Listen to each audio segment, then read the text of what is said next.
Ángel Serpa Ponte, gustosamente acepté la invitación que me hizo el Centro de Estudiantes de la Universidad Santa María, de bachillero Roan Quintero, para abordar este tema, transmitiendo desde Caracas, pues, hoy 14 de abril de 2020. Entonces, el tema que nos ocupa en la sesión de hoy, en la conversación de hoy, lo tienen ante sí, ¿verdad? Es abordar el tema del amparo frente a las restricciones que surgen de situaciones como la que nos ocupa actualmente en el mundo entero, que es la pandemia. Es decir, yo voy a hablar hoy a lo vinculado a la fecha de hoy, que es el 14 de abril del año 20, exclusivamente frente al caso venezolano. Entonces, si tienen alguna duda, por favor, allí tienen mi número de correo, mi número de WhatsApp, etcétera, porque no creo que vaya a dar tiempo para una interrelación, para un feedback pues, entre ustedes. En todo caso, bueno, si quieren háganme la pregunta por el chat y a la orden. Yo lo primero que yo quería significar frente a esto es lo que acaba de escribir en su Twitter la emérita magistrada de la Sala de Casación Penal del Tribunal Supremo de Justicia, ¿okay? Mi gran amiga, la doctora Blanca Mármol, y ella escribía lo siguiente en su email de hoy, en su Twitter de hoy: la actitud de muchos en Venezuela, en especial busca recoger otro agradecimiento, otro interés de hacerlo caer por todos, hundir la miseria a toda sociedad, la que forma parte de la patria más grande. Bueno, dicho esto, ¿verdad? Frente al tema del amparo y la restricción de garantías que surge a partir de una pandemia, obviamente, una pandemia que no ha querido ninguno, que es una pandemia que surge fundamentalmente por una circunstancia natural sobre la cual ni siquiera se sabe, una pandemia que ha tenido antecedentes en el mundo entero, ¿verdad? En el siglo XIV ocurrió una gran peste que hizo diezmar a casi millones de personas, 40 millones de personas. Hace 102 años, la llamada gripe española, mal llamada gripe española, en el año 1918 ocurrió. Y bueno, aquí hay dos opciones, como lo planteaba yo en una conferencia anterior, ¿verdad? O la opción es la de asumir que vamos a perecer todos, la cual yo me niego a creer. Fíjate que hasta cómo se denomina esto, ¿no?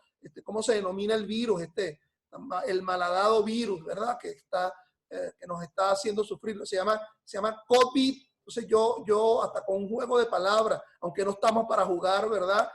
Uno diría, bueno, esto lo que significa es ¿verdad?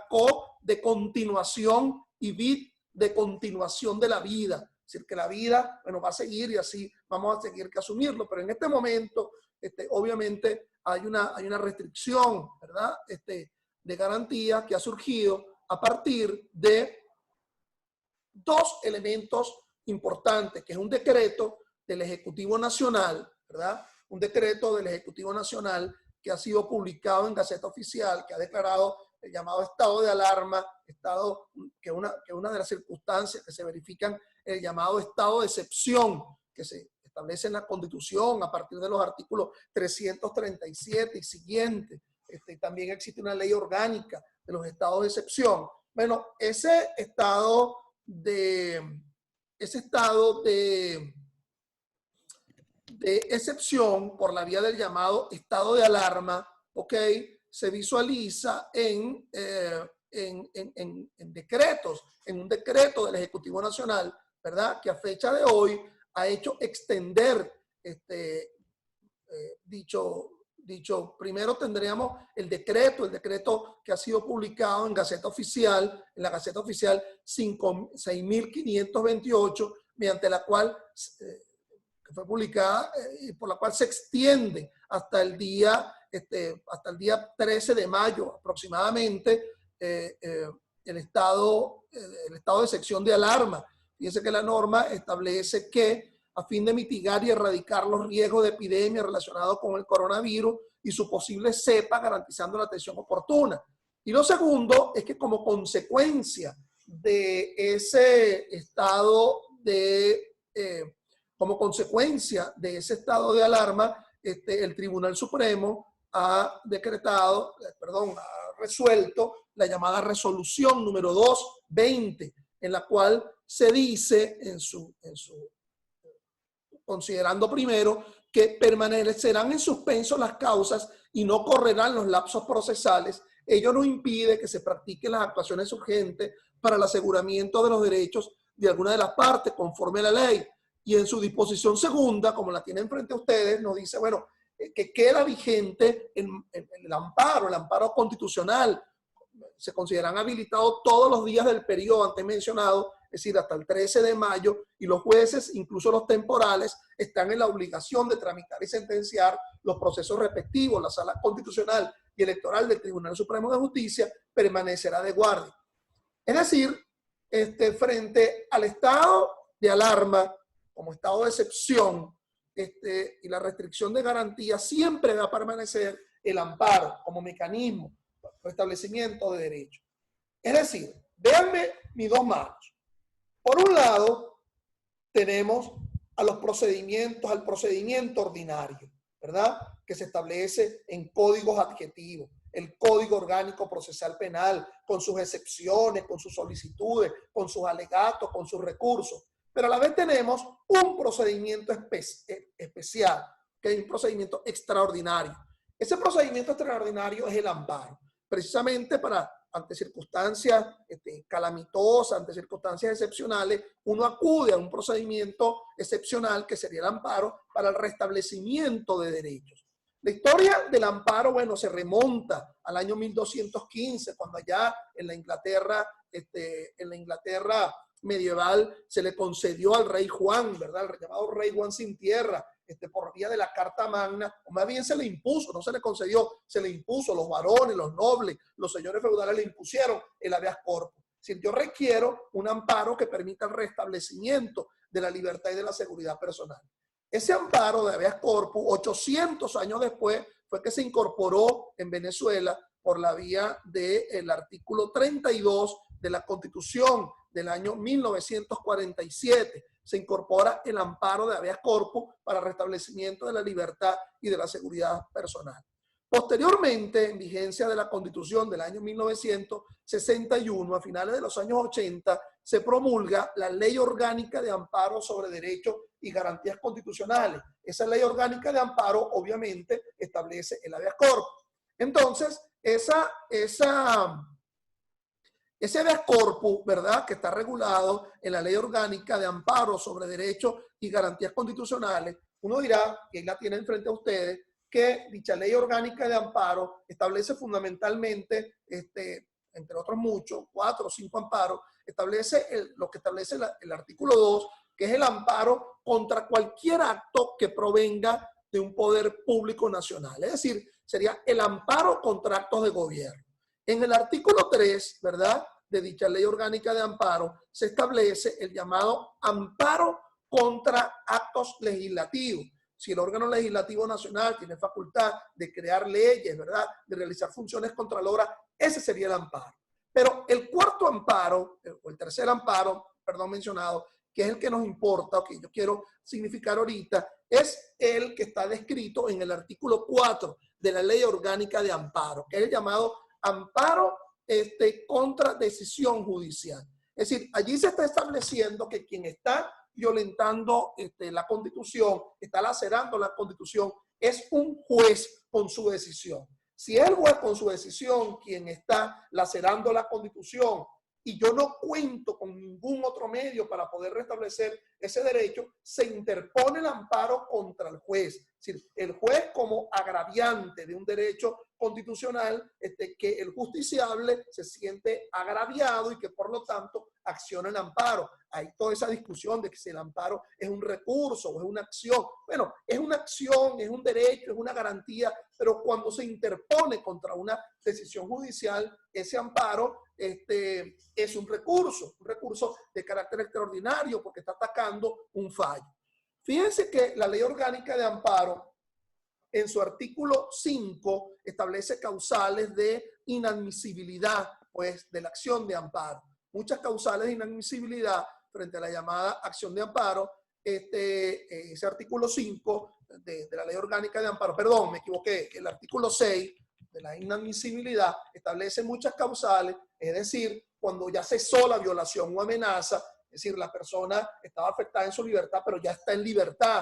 Es decir, cuando la amenaza contra el derecho o la garantía no sea inmediata, posible o realizable. Oye, se dice, hay una amenaza contra la seguridad, contra la vida de alguien. Bueno, la persona lamentablemente murió. Bueno, otros serán las acciones, pero ya no se podrá restablecer. Cuando la violación o el derecho de la garantía constituye una evidente situación irreparable, de mal forma, se puede reparar. Imaginémonos que estamos hablando de la pérdida del derecho de propiedad y el bien que se está argumentando, bueno, ya se perdió de forma alguna. Aun cuando se intente una acción de amparo, se podrá reparar.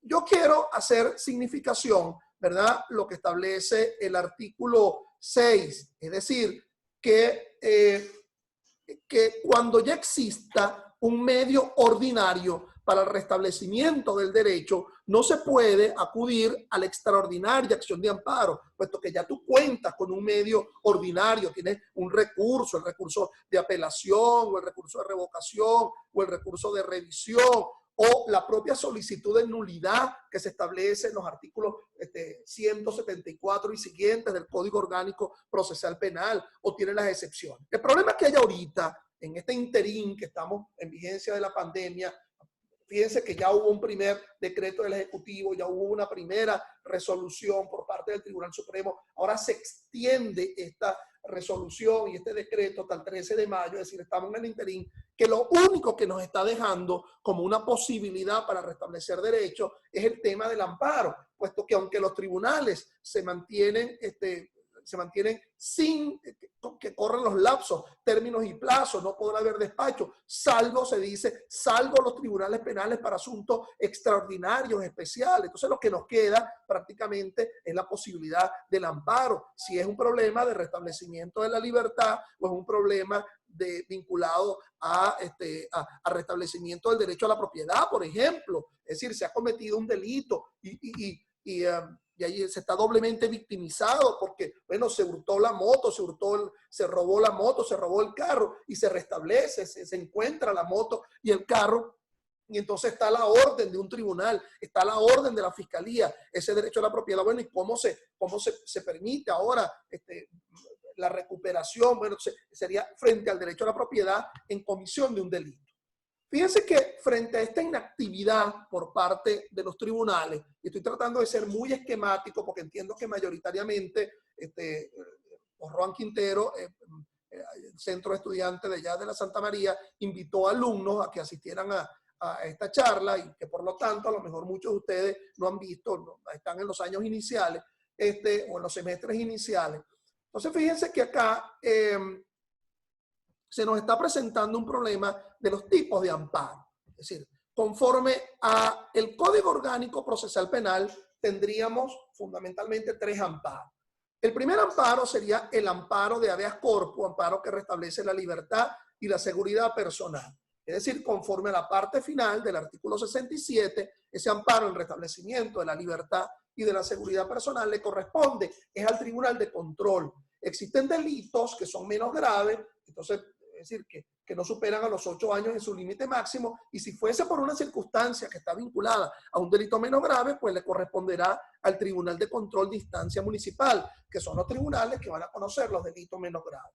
Pero también el artículo 68, y esta es una norma que muy poco se conoce y se trajina en el foro venezolano, que es el llamado, la competencia al Tribunal de Juicio, y nos dice allí, ¿verdad?, que le corresponde al Tribunal de Juicio la acción de amparo cuando la naturaleza del derecho o de la garantía constitucional violado o amenazado de violación sea afín a su competencia natural, salvo que el derecho a la garantía se refiere a la libertad y la seguridad personal. Entonces, ¿por qué ser ese salvo? Porque si es un tema que está vinculado a la libertad y la seguridad personal, entonces le corresponderá al Tribunal de Control. Pero fíjense que la norma dice cuando le corresponda sea afín a su competencia natural. Es decir, tiene que ser una causa o una circunstancia que en este momento esté siendo ventilado ya en fase de juicio. Porque si es competencia natural, una de las competencias es la llamada competencia en razón de la función. Y esa competencia en razón de la función, ¿verdad? Para el juez de juicio penal, es una vez que se haya dictado el auto de apertura a juicio. Por lo tanto, si es afín a la competencia natural, también tendría que ser por un hecho que sea de la competencia del territorio que le conozca a ese juez de juicio. Si es también la competencia natural del juez de juicio, le corresponderá a la competencia en razón de la persona, es decir, si el delito o el hecho que está vinculado a un delito que ha sido cometido por un adolescente mayor de 14 y menor de 18, que son las posibilidades de responsabilidad penal que nos deja la Ley Orgánica de Protección de Niños y Adolescentes, le corresponderá a un tribunal de juicio del sistema de responsabilidad penal del adolescente. Si es por un hecho militar, le corresponderá al tribunal de juicio, pues militar.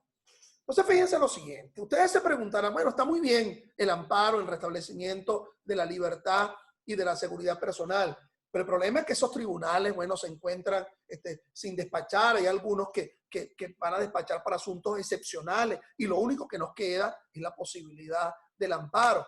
Entonces, bueno, el primer problema que se está presentando es frente a la privación de la libertad.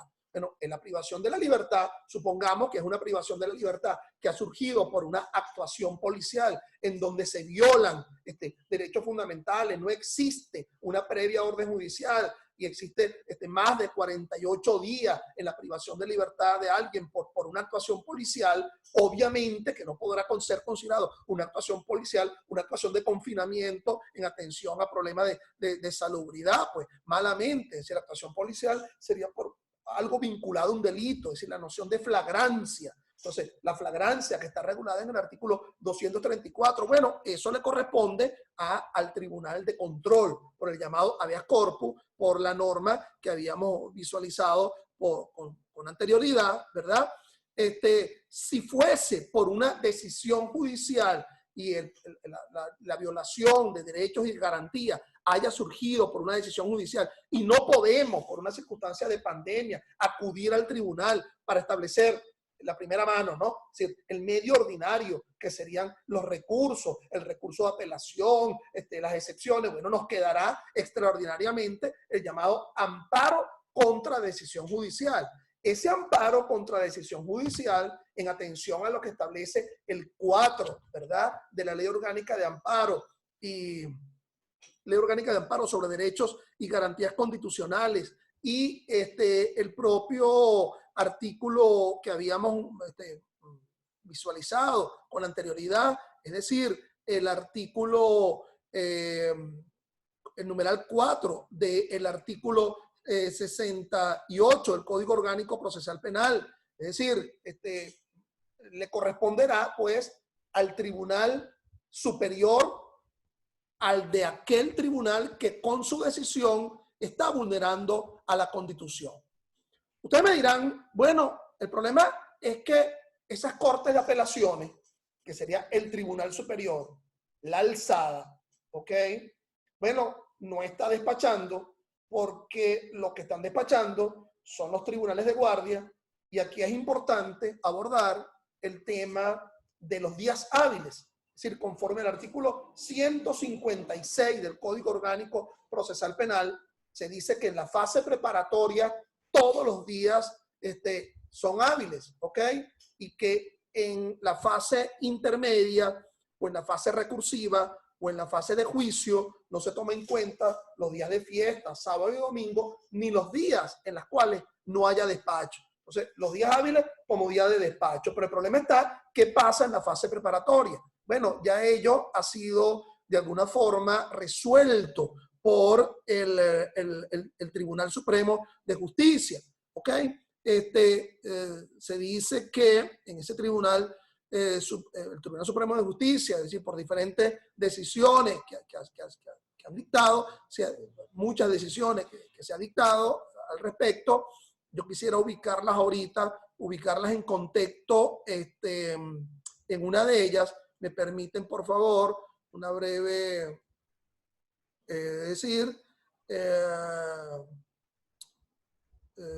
los lapsos en la fase preparatoria, es decir, que tienen ustedes ante sí. La sentencia, entiendo que la tienen ante sí, pues, es decir, la sentencia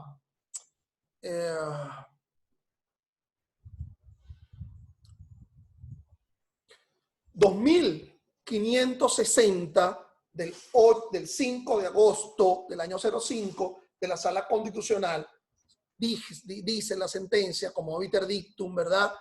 Dice la sentencia que eso de que en la fase preparatoria todos los días son hábiles, son solamente los días que van a ser asumidas por el Ministerio Público para la investigación, ¿ok? Y no los días en donde no haya una actuación de investigación por parte del Ministerio Público. Obviamente que los días en donde esté vinculado la libertad son días que deben ser tomados en cuenta, son días hábiles, es decir, el tema que esté vinculado, por ejemplo, a los 45 días para la presentación del acto conclusivo, una vez que conforme al 236 se privó de la libertad por una orden judicial. Bueno, esos días siguen corriendo inexorablemente, a pesar de que el tribunal de la causa no haya tenido despacho. La otra gran pregunta sería, ¿y ante quién se interpone ante quién se interpone ese amparo si esos tribunales están cerrados? Bueno, dice la resolución y el decreto que hemos mencionado que los tribunales, se mantiene la posibilidad del amparo para restablecimiento de derecho. Y aquí es importante entender que todo el procedimiento de amparo, todo el procedimiento, además de estar descrito en la Ley Orgánica de Amparo sobre Derechos y Garantías Constitucionales, tempranamente, cuando se inició las actuaciones por parte de la Sala Constitucional, entonces, tempranamente surge la decisión, la famosa sentencia 7 del 1 de febrero del año 00 de la Sala Constitucional, donde se dice el procedimiento, se establece el procedimiento para dos tipos de amparo. Es decir, el procedimiento de amparo que sería no contra decisión judicial y el procedimiento de amparo que se interponga contra actuaciones que no surjan de una decisión judicial.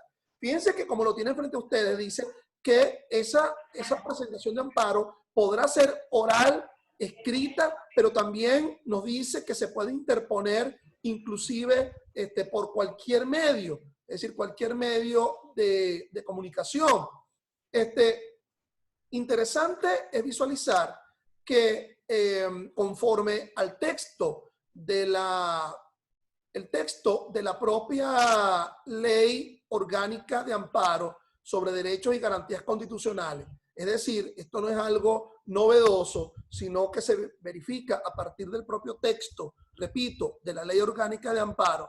La Ley Orgánica de Amparo, en su artículo 16, muchos dicen que esto surge de decisiones del Tribunal Supremo de Justicia, y no es así, pues el propio artículo 16 de la Ley Orgánica de Amparo de finales de los años 80, nos dice: la acción de amparo es gratuita por excelencia. Para su tramitación no se empleará papel sellado ni estampilla, y en caso de urgencia podrá interponerse por vía telegráfica. ¿Okay? Entonces, también por interposición telegráfica de la llamada amparo. Por favor, les agradezco, apaguen el micrófono para que se me pueda escuchar, ¿ok? A todos los que están interviniendo acá. Entonces, bueno, fíjense que ya tenemos un tanto el tiempo algo limitado, me está quedando poco tiempo, ¿verdad? Ustedes dirán, bueno, pero ¿ante quién se interpone de forma, a través de qué medio que no sea la interposición directa? Bueno, sobre ello se ha pronunciado, ¿ok? Se ha pronunciado el Tribunal Supremo de Justicia en diferentes decisiones. Hay una sentencia, la sentencia del 9301, caso OA, donde nos dice: por interpretación progresiva del artículo 16 de la Ley Orgánica de Amparo, admite que dentro del medio telegráfico a que hace alusión dicho articulado está incluido el Internet como medio posible de interposición de la petición de amparo constitucional, limitándola a casos de urgencia y a su ratificación personal o mediante apoderado dentro de los 3 días siguientes a su recepción. Es decir, entonces, bueno, uno se preguntará, bueno, definitivamente, si es posible por el Internet, yo lo digo sin ambaje alguna, ¿ok? Pero lo que hay que conocer, el correo, lo que hay que conocer, el WhatsApp del juez, ¿verdad? O inclusive del propio circuito judicial para poder interponer ese amparo a los efectos de ir a ratificar en los 3 días siguientes, porque así lo exige, pues, tanto el jurisdatio de la Sala Constitucional, ya el amparo de una forma mucho más formal. Fíjense que esa misma decisión dice proceso de ejercicio en forma verbal y en tal caso el juez deberá recogerla en un acta. Entonces, bueno, lo que no es posible es que se interpongan amparos de forma oral ante la oficina distribuidora de causa, es decir, habrá que acudir ante el juez para que se oralice